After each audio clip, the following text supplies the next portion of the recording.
Hello, everyone. Welcome to our weekly discussion series that's hosted by the Chaldean Cultural Center in collaboration with U of M Detroit Center, Unique Voices in Films, and CMN TV.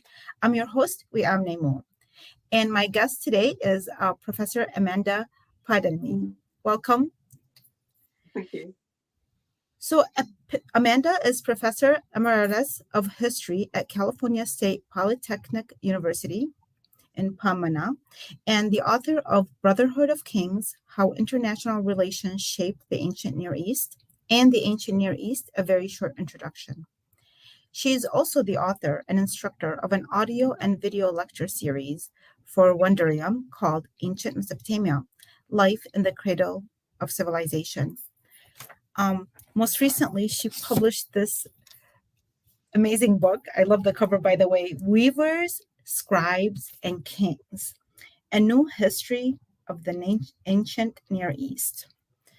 And this is a thick book. It'll take me a while to read, but I've already dived into it. And I also want to say that by chance, that a few months ago, I think it was just a month ago, I walk a great deal and I try to learn as I walk. So I came across your audio. Is it like an audio lecture? Is it considered the one that is Mesopotamia, Life in the Cradle of Civilization? Yes. I so enjoyed it. I've listened to hours so far, but because it's several lectures, it's not just one. It's a series. It's amazing. So I had no idea until I'm reviewing your bio, and I thought, oh my goodness, this is the same person. So that was a wonderful experience in itself, and I can't wait to dive into this book as well. But and I would love to learn about how you got involved in this work. Particularly like the history, because I know you have different backgrounds and more creative backgrounds in the past. But what led you to do this particular kind of work? Well, thanks very much, and thank you for having me on the show. I got interested in archaeology when I was a kid. I was wanting to, when I was little, I was fascinated with objects that we found in my backyard because I lived in England, and wanted to become an archaeologist. And then when I kept sort of pursuing archaeology all the way through my master's degree, and my interest in this part of the world, of course, like so many people, is that so much began there. I remember wondering about the very beginnings of civilization, and that's the place to look at. So I continued in archaeology through my master's degree, but then I had to learn to read the ancient languages, at least a little bit, for archaeology. And as I began to learn to read cuneiform and to read the ancient texts, I got more and more interested in history, in learning more about the people. Of course, archaeology and history are so tied together in that period, but really looking at how people thought as well as what you can see of their material remains. And so I switched from archaeology to ancient history. And then another part of my interest has been to figure out how to make this more accessible for a wider public, because it's fascinating stuff. And I think that so often there's a lot of interest in other parts of the world, but I think the Middle East is just so important that one of my goals in my writing is to, and in the audio lecture that you've been listening to as well, is to make more of this accessible to a wider public. I can't hear you. And I think this is what I enjoyed about the audio lecture, is I did sense that deep passion, and that it wasn't just about narrating the history. It was really there was that sense in you that we as Chaldeans have, to share our history, because we feel that given what a lot of the persecution, and given the land, the rich history that we came from, but given that we were pushed out of that land and we're currently in diaspora, and we're thinking, how do a lot of people are in survival mode and are not able to kind of nurture that area, that art and culture and history. And I felt that you understood that and found the importance, and that's the passion and the caring about it comes across. Plus you have a lovely voice, but but the subject matter did feel like it was important to you. So, and I really felt that. So I really recommend for people to listen to this audio. And plus, if you have Audibles, what I noticed is when I came across it, it like you can just listen to it. You don't even have to buy it through a credit, which I was like, for my, I don't know, for my membership, but I was like, wow, what an amazing gift. So let's talk about your new book, because you have written several books. Now I counted 10. Is that correct? Oh, goodness, no. I mean, I've written 5. There's a translation of one. There's one of the books was for children, and so there's a lot of teacher materials associated with it. But actually writing the books, I've written. You've written 5, which is still a lot, because each book is quite like a couple of books in itself. So, and they all, well, for the most part, it seems like they are about this particular area. Oh, yeah, all of them. So what's different about the newest book? What I would like to know. Yes. Okay. As you say, it is very. It looks huge, but that's sort of on purpose, because my last book before it was the Ancient Near East: A Very Short Introduction, which is a very short book. It's only 100 pages or so, and a lot of, by definition, the very short introductions are short. They're supposed to be very brief. And the comment I got the most about that one is, I wish this was longer. I wish I could know more. You've sort of given us a sense of what the ancient Middle East was like. Let's go into more detail. And so when I was invited to do this current book, I really wanted to get that opportunity to go deeply into the lives of people who lived in the ancient Near East. And that's another difference too, is that whereas 2 of my previous books were surveys, one for children, one for adults, of the ancient Near East, this one really is different in that it is a series of lives. It really goes into individuals who lived during these different eras, and using the biography, or a little mini biography of each person, to kind of look into the era in which they lived. So it can be, you don't have to read it from beginning to end. It's a book where you can, obviously it goes chronologically from earliest civilizations to the time of Alexander the Great, but if you wanted to just dip into it, you can, and it still hopefully makes sense. That if there's a person that you want to read about, you can read that chapter independently of the rest of the book. And I think what I've also done is to take professions, and that's why it's called Weavers, Scribes, and Kings, is that I've looked at a number of kings, and a number of queens, and a number of priestesses, but also brickmakers and weavers and brewers and innkeepers and musicians, people who perhaps you wouldn't necessarily immediately think of if you were looking at a political history, but their lives tell us so much about the era in which they lived, and about the types of the culture, the religion, all kinds of different things that were current at the time, rather than just always looking from the top down, rather than always looking at from the perspective of the leaders. You can kind of look from the bottom up as well and see what was it like to live in this time period. Yeah, and I actually did exactly what you said. I did go through it based on, like, I went to the back and to index to see some topics, and I felt that when I went and looked at these topics, it was answering the things that I was looking for.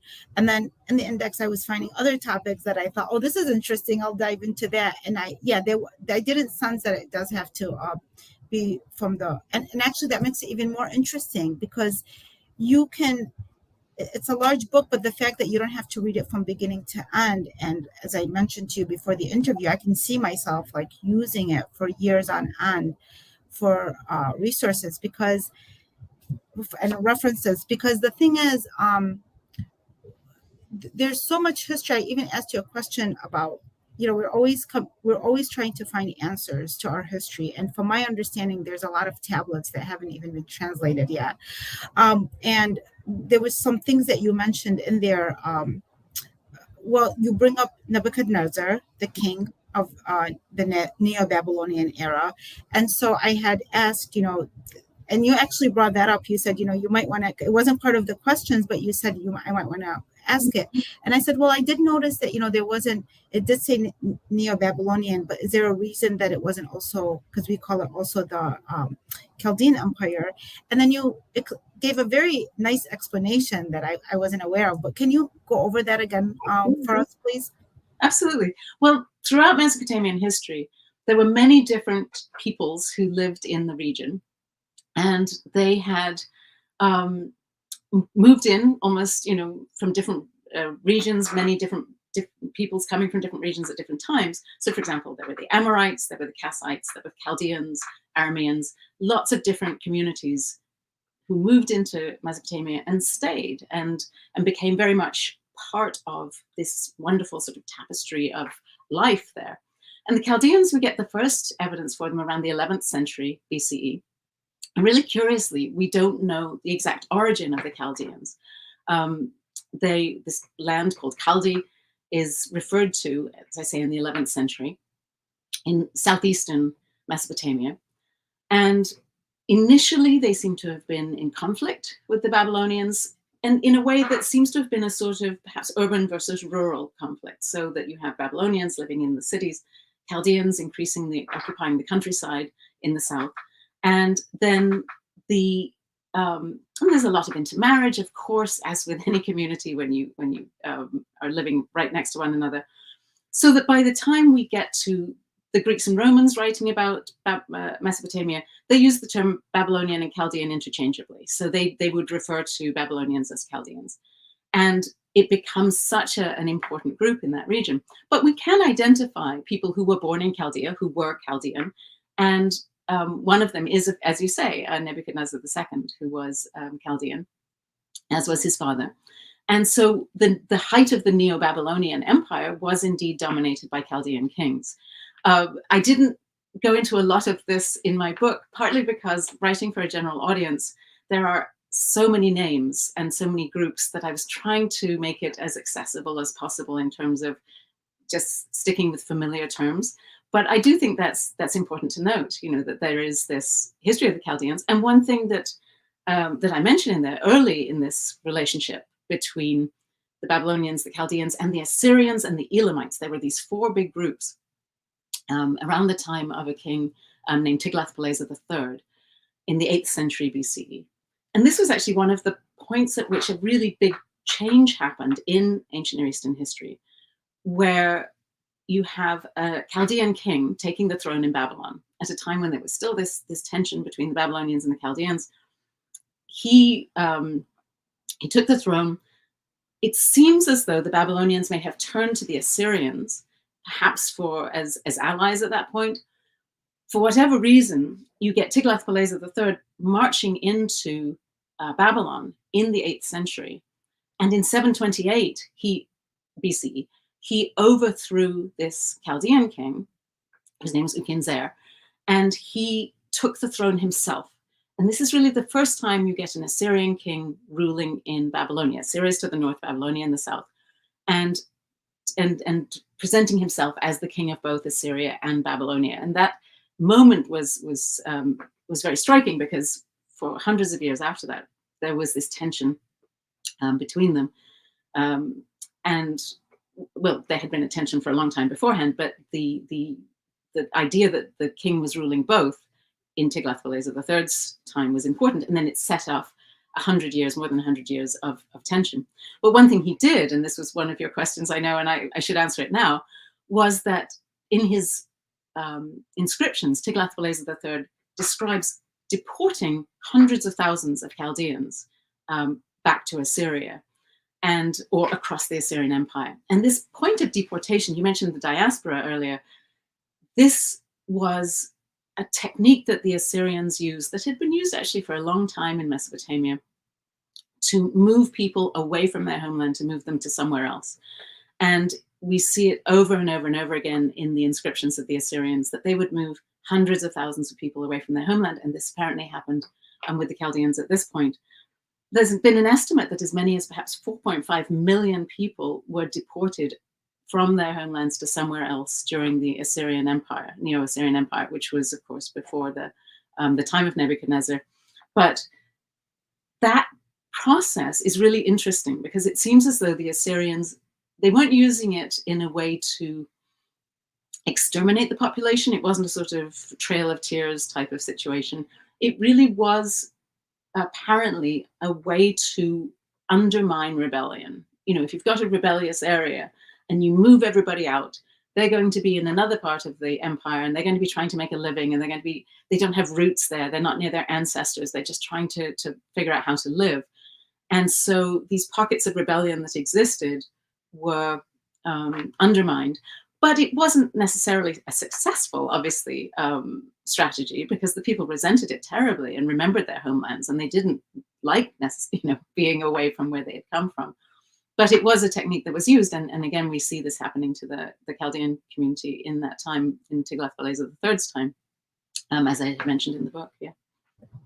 Yeah, it is interesting that that's something similar that I noticed. That was one of the questions about the deportation, which does resemble the current situation. And there's also a book that we had read called The Chaldean Book of Genesis, that was written by George Smith.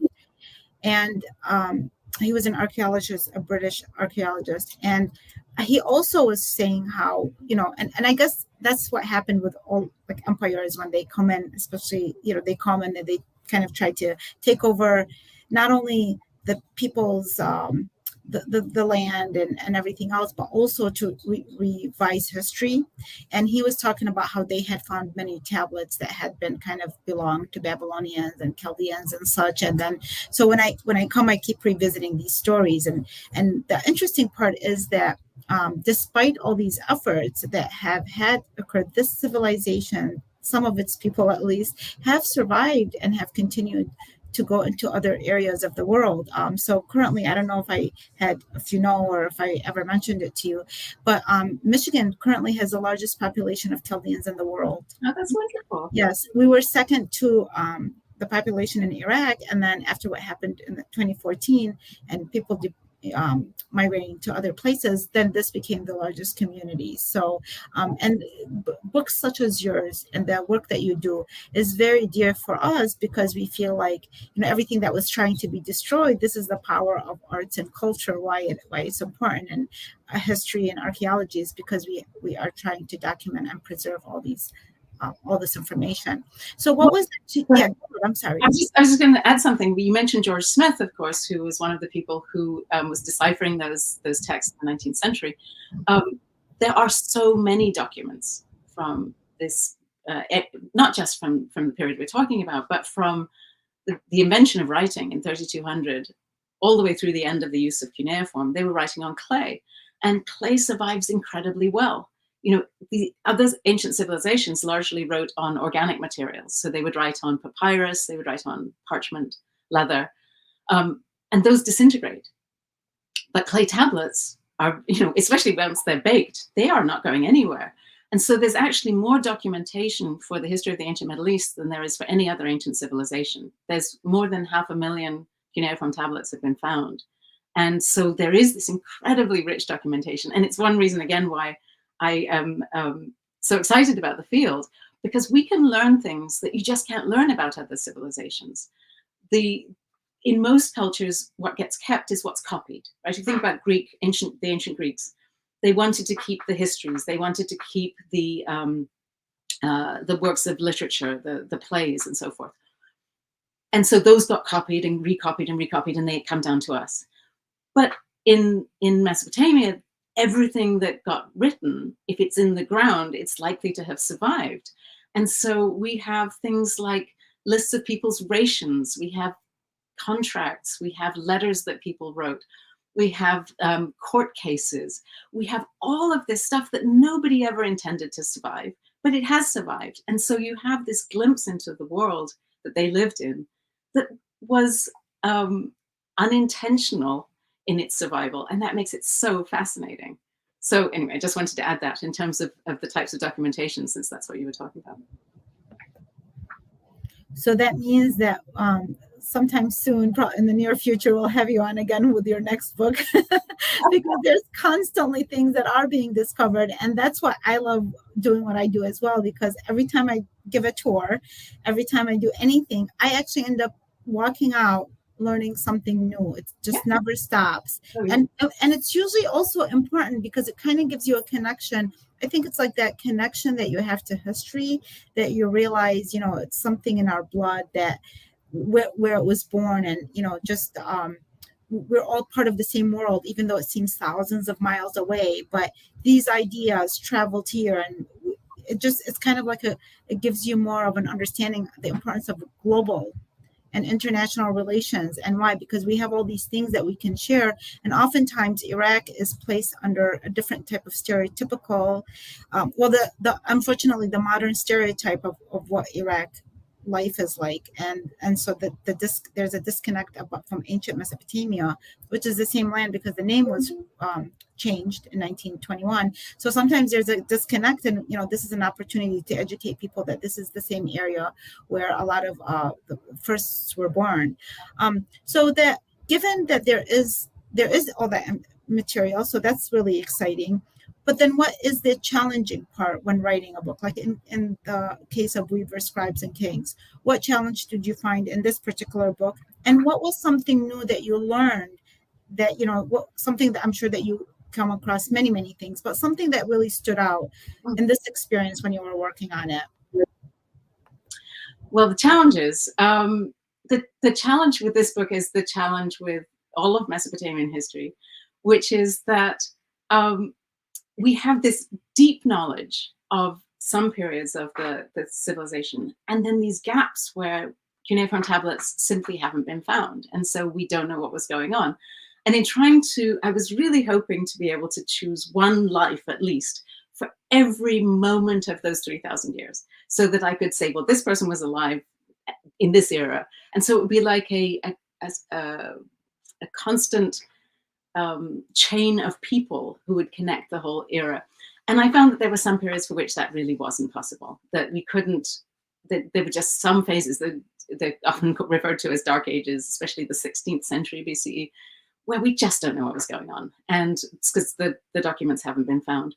And yet there are other periods for which there is such an enormous amount of documentation. And one of them, for example, is what's called the Third Dynasty of Ur, for which there is at least 100,000 documents from the 21st century BCE, really well documented. And then there are some particular excavations that have taken place where they found a huge number of documents. And those two we can say a great deal about. And then in other periods, you just have to sort of anticipate that in future we will know more, but we don't know it yet. So that was a frustration. Another frustration was just with the pandemic, just practically speaking, in terms of my research that I started writing in 2019. I was using the library at the Institute for the Study of the Ancient World in New York. It was a fantastic experience. Everything I needed was on the shelves. It was wonderful. And then the pandemic came, and there were no libraries open. Everything, I was just here in my study working on this book. But what was astounding is how much is available online, and how many, for the things that I couldn't get online, how generous colleagues were in terms of sending articles and sending material. But very exciting in terms of what was exciting to find. I always knew that the websites that exist that are increasing the documentation that's available online for our field, I'd been using those. But to find the extent of the materials that are the actual sort of images of cuneiform tablets that one can find, for example, on a website called the Cuneiform Digital Library Initiative, there are tens of thousands of documents that you can read online, and so you don't actually have to physically see the tablets. And then there's another website called Aurak, which has transliterations of, especially for the period we're talking about, the Neo-Assyrian, Neo-Babylonian periods, absolutely wealth of documentation. And so just to give you an example, I was writing about the sculptors in the Neo-Assyrian palaces. That's one of the biographies is of these sculptors who actually carved the reliefs on the walls. And I found this wonderful letter that had been written by a sculptor to a Neo-Assyrian king, in which he was having a little battle with his fellow sculptors. And he wrote, you'll see I'm sending you a model and I'm sending you a design. And if you look at the way I'm totally paraphrasing here, but if you look at the way your hand or the king's hand is portrayed, I think it should be such and such a way, but the other sculptors think it should be another way. And a word from the king would be very helpful. So you can see this process of the decision-making about a sculpture in a letter that was written at the time. And I didn't know this letter existed until I started looking online at these wonderfully detailed sort of stories that come out of the letters. And I was able to include that in the book as sort of the process that these sculptors went through. But it was something that was in sort of real close communication with the king and getting his advice about something as simple and small as just where the king's hand was going to be. It was really interesting. Yeah, I know. When I once read, I don't know if this is true. I'm still always reading and researching, but like I read that that George Smith, when he discovered what he discovered when he was at the British Librarian, and that he started dancing in the middle of that he got so excited. And yeah, this is what librarian archaeologists. That's what they do. No, there. I don't think. And supposedly George Smith took off his clothes or something, but yeah, he was so excited. I was gonna say that, but I was like, I don't know if he really did, but and then I could see it, and I can imagine how exciting something like that is, because I get excited over something. Again, like some of the things that I had found about the deportation, and I'll come on there and then I'll go and I'll research, and I have to put a time limit, because otherwise you can go on forever and ever. It's really fascinating and so interesting. And there's also another thing from the audio that I listened to. I just remembered as you were talking is that what I enjoyed, what I felt is that you were also dispelling a lot of like misconceptions that we had about how the people of ancient times were. And I started from listening to you. I know that I started like changing a little bit things when I give the tour, so and it seemed like you were saying, well, we thought that they were nomads, but actually based on such and such. And then the way you even describe their body size, and they seemed like they start to feel so much like us. So what would you say like the biggest misconceptions that we have about these ancient people that you discovered over your research and such? Well, there's a lot. One of them, I think, is that my students often come in to class and they think that because it's the ancient world, it must have been very violent. Life must have been very unpleasant. And that is just not true. When you look at there certainly was war. I mean, warfare was difficult as in any era. But when you look at the things people cared about, there was a real care for justice. There was a real interest in fairness. There was a very strong sense of civility within communities where people would sort of watch out for their neighbors, that there was not a lot of random violence. Violence tended to be within the realm of warfare. And that there was this incredible sophistication. For example, this is the home of the birth of diplomacy. The earliest diplomatic evidence for diplomacy that we have is from the 24th century BCE, 25th century BCE, really right at the beginning of what we know about organized military activity. We also have evidence of organized diplomacy with ambassadors going between courts, with them negotiating peace treaties and so forth. And so there is so much that is so sophisticated and so early in this culture. And I feel that that's so important to know, that there's a real sense of shared humanity as you read about the ancient people. And that's always something that strikes me as I do my research. I mean, like the more that you talk, the more it's just like, for me, because I love watching films as well as I love reading books. And what I have found over the years are, a lot of times people taking on, this is what we talk about with the different empires that come in and they take over the stories. And sometimes it happens a lot in films where there are things that happen in Mesopotamia and they're, people are taking credit. And it's not even about like putting a person's name, but it's just to honor the land that where something happened. And so that is why we really appreciate and value people such as yourself that put and dedicate their so much time and all these years into this kind of work, which, yes, it's exciting, but I'm sure it's not easy either. So any last words that you have before we go? I was thinking actually sort of along the same lines of what I just said, that what I am so impressed by with Mesopotamian culture is its depth, its importance to the world, and also the fact that it so often gets overlooked. That we hear a lot about Egypt, and Egypt is fabulous, and we hear a lot about Greece and Rome, and those are fabulous, and we hear these ancient cultures that have an enormously high profile. But when you go into a museum bookstore and you look at the Egypt section, which is like several giant sort of sections of books, and then you look for the Mesopotamia section and they maybe have 2 books. This is just it's just in my feeling, that's wrong. There is so much. Just because we don't have mummies and pyramids doesn't mean that this isn't a really valuable and important ancient culture to study. Thank you so much, Amanda. We have a few Western authors that have said what you've said, and we think the world of you guys. So we need you. We need you to do more of this work, and I can't wait till we reconnect with other when more of your work comes out, which I'm sure it will. Thank you, everybody, for watching, and thank you for joining us, Amanda. Thank you very much.